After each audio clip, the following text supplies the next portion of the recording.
Our first project today involves K-Line's beautiful B6 steam switcher.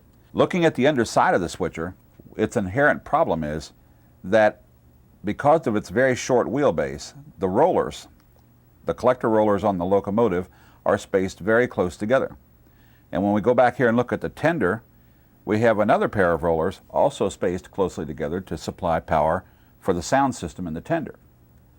The problem is that as this locomotive rolls over switches and any other piece of track with an insulated part in the center rail, it sometimes breaks power to the locomotive or power to the sound system. We can correct that by adding a simple connection between the engine and the tender to connect both the rollers and the ground from the wheels, so that the effective wheelbase or the effective length of the rollers goes all the way from the front of the engine here, all the way back to the tender here. That will cover any gap in any track. The bill of materials for this project is very simple. You need a package of Miniatronics Corporation's 2-pin micro mini connector. The model number for this one is 50-001-02. And when you get them out of the package, this is what you'll find. There will be 2 pair of male and female micro connectors that look like this. Set the other pair aside in your parts box and you can use those for a future project. Each pair is marked with a color dot showing you which way they go together, so the 2 dots match up. And you'll notice that there are 2 pins here. We're going to attach one of these pins to the collector roller, and we're going to attach the other pin to a ground on both the locomotive and the tender. Now, it may appear to you that these wires are far too small to carry the current that this locomotive would carry running on the track, and that would be true if this were the only way the current got to the motor. But this connector is only for that microsecond that the heavy wire and rollers that are on the locomotive do not come in contact with the center rail. For that microsecond, this gauge wire will work just fine. The first thing we need to do is open up both the locomotive and the tender. Let's start with the tender. It has only 4 screws holding it in, 2 in the front, 1 here. There's the second one. I'll get to the third one here in the back, and the fourth one. And then we'll lift the body off. We have 2 plugs between the tender shell and the chassis. One is for the backup lights. One is for the marker lights. Then we can separate the tender shell and set it aside. Now we notice that they provided us with 2 wire nuts. One of these wire nuts contains all the common wire connections, and the other one contains all of the hot wire or center rail connections. All we need to do is snip this wire retainer and then pull them out where we can get to them. To remove the body from the chassis of the steam engine, there are 4 screws. The 2 in the back are here and here, and then the 2 in the front are recessed down in this square hole in the cylinders here and here. It's real easy to make the mistake of taking out this one, and you don't want to do that because those 2 screws hold the pilot and the coupler in place. All right, we've got our 4 body mount screws out, so let's carefully lift the boiler shell off of the chassis. And when you do, you notice that there's 3 connections that we need to remove. One is this yellow wire nut, and then there are 2 modular plugs. One modular plug has a brown and a black wire. That one goes to the front. The other one appears to have 2 black wires. So just either make a mental note or a real note that says the plug with the brown wire goes to the front. So here's the chassis. Once again, they've made it easy for us because the wires that we need to get to attach the plug for the engine is the one in here and the one that we can get to after we snip this wire retainer. Once you get that wire tie cut, what you're going to find once you pull all these wires up out of this well is 1 yellow wire nut here that ties all of the hot leads together from the 2 collector rollers. Once you're inside, you'll see on the engineer's side of the steam locomotive a black plug that plugs into here, and that black plug has one red wire and one black wire. We're going to cut into this black wire right here. So what I want you to do is lift this up until it's at its maximum away from the chassis and make the cut right there, like this. Because that's where we're going to attach the ground wire that goes back to the tender. We're going to strip both of these wires, taking about a ½ inch of insulation away from each one, so we have enough wire to twist into the wire nut. Take the strands and twist them together, like so, on both of these wires.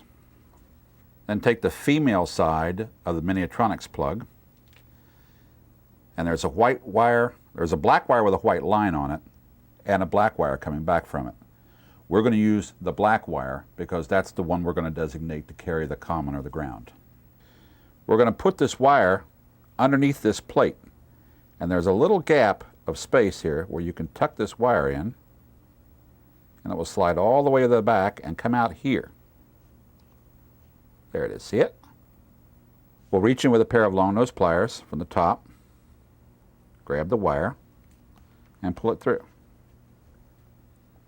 And you want to leave about this much sticking out.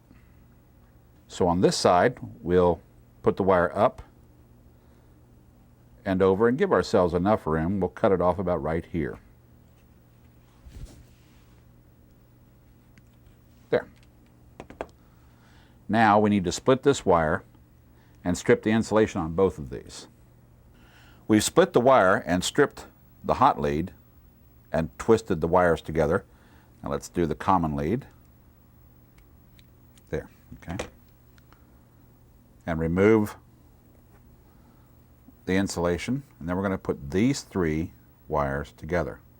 The two black ones that were the result of the cut we made before, and the one for our harness that's on the black lead. Let's twist those together.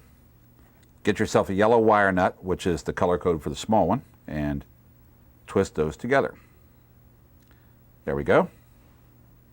Now let's get the existing yellow wire nut for the hot leads. That's this one here. Now you'll notice there will be 2 red and 2 black wires already in this wire nut. So we'll remove that one. Bring this one up. Put it in with that bundle. Wrap it around nicely like that. And then respin the yellow wire nut on. There. Our engine connections are made. When we're done, we should have a wire that can easily slide through that plate like this. But before we put the body casting on, we need to make one little modification. The slot right here, that is the opening for the plug that goes on here, needs to be about 1/8 of an inch wider now. So we're going to take a Dremel tool and grind out about this much material so that our new wire has plenty of room to come out without getting bound up on the edge. Now if you don't have a Dremel tool, you can also use a hand file as long as you're very careful. When you use the Dremel tool, use the fiber cutting disc, and it's the one that looks like this. Don't use the stone disc because it breaks apart too easily. So what we're going to do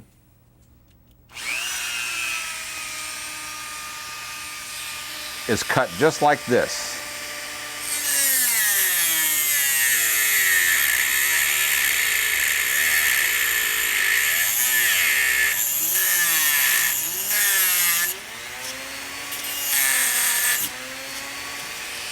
Once you have made the first cut, just go back in and grind out the rest of the material like this.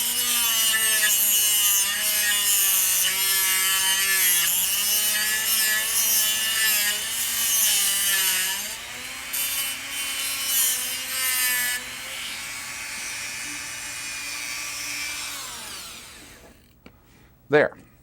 Now we've got a slightly wider cut that we need to clean up with a knife and a file just to get the flash off of it. That will permit our wire to come out that slot without binding up on the edge of the casting. Just take the edge of an X-Acto blade and just trim along the Z-Mac until you remove that sharp edge on each side of the cut. There we go.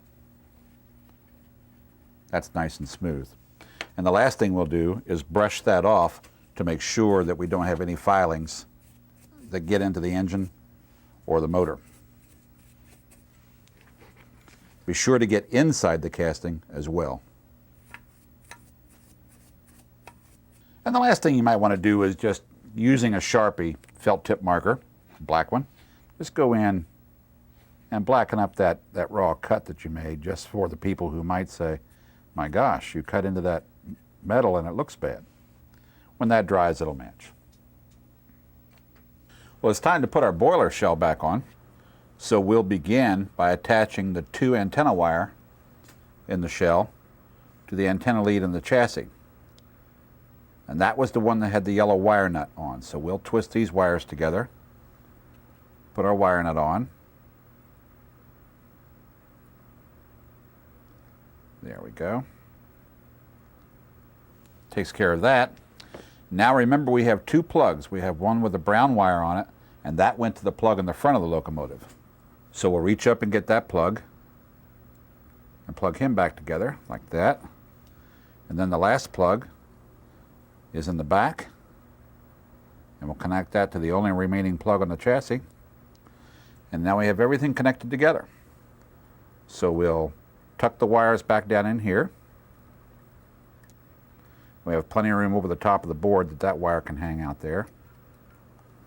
So let's get the shell back on and see how we're fitting up. This will be the time that you need to watch out for pinched wires, especially at locations such as this one. Make sure that the holes are all clean. There's no wires in between them. Look around and make sure there's no wires sticking out. Let's check this side. That's all good. All those wires are in. So we're good to go. We can put the screws back in. It's helpful to have a good magnetized screwdriver so that when you're putting the front screws in, the screwdriver will hold on to the screw so that you can get it down in this deep recess in the cylinders. There we go. Then the last thing we need to check is to make sure that this wire here at the back has plenty of room to move. And it does. That's good. That's exactly the way we want it. The tender is going to be just a little bit simpler because the tender has 2 wire nuts, one for all the common or ground wires and one for the collector roller wires. So what we're going to do is take the other half, the male side of this tether, and match it roughly to length back to about here. Cut off the excess wire, and then we'll split these wires and strip them the same way we did the one in the engine. The wire with the white line on it is going to be for the collector roller wires. So let's remove that wire nut. Wrap this around and reattach the wire nut like that. The common wire, we'll spin it off like so. Remove the wire nut and wrap this wire around the other ones. Reinstall the wire nut, and it's just that easy. Our tender wire connection is now complete. We'll reattach the plugs in the tender to the chassis, and in this case they're color-coded, so it's going to be a little easier than it was in the locomotive. We'll put the 2 black ones together and the 2 white ones together for the backup light and for the marker lights. When we put the tender shell casting back on the chassis, let's start by putting our small wire into this slot like that. Then we'll put the original harness in there, and the reason for that is so that this big harness can hold our new small wire up in this hole. Now let's get the chassis back in. That looks like it's okay. Then when we rotate this right side up, we'll see that both of these wires can independently slide in and out of the tender so we can take up the slack in the wire as we need. All right, both of these seem to be sliding back and forth smoothly, so we can put the screws in the bottom and attach the tendered body to the chassis. We're ready to see the results of our labor here. To show you how this works, I've purposely put a piece of masking tape on this center rail to simulate what the engine might see if it came to a switch. I've purposely disconnected our tether to show you what would have happened on a big switch. The locomotive would roll forward to that space on the switch, and as soon as the rollers both got on that insulated piece of center rail, the locomotive dies. I can't get it to move at all. Now we'll attach our tether, like so, reconnect the drawbar, and do this test again. So now we'll bring the locomotive forward to that same piece of insulated center rail, and it rolls right over it with no problem, because we're using the rollers from the tender for just that brief moment to continue the electricity coming into the motor.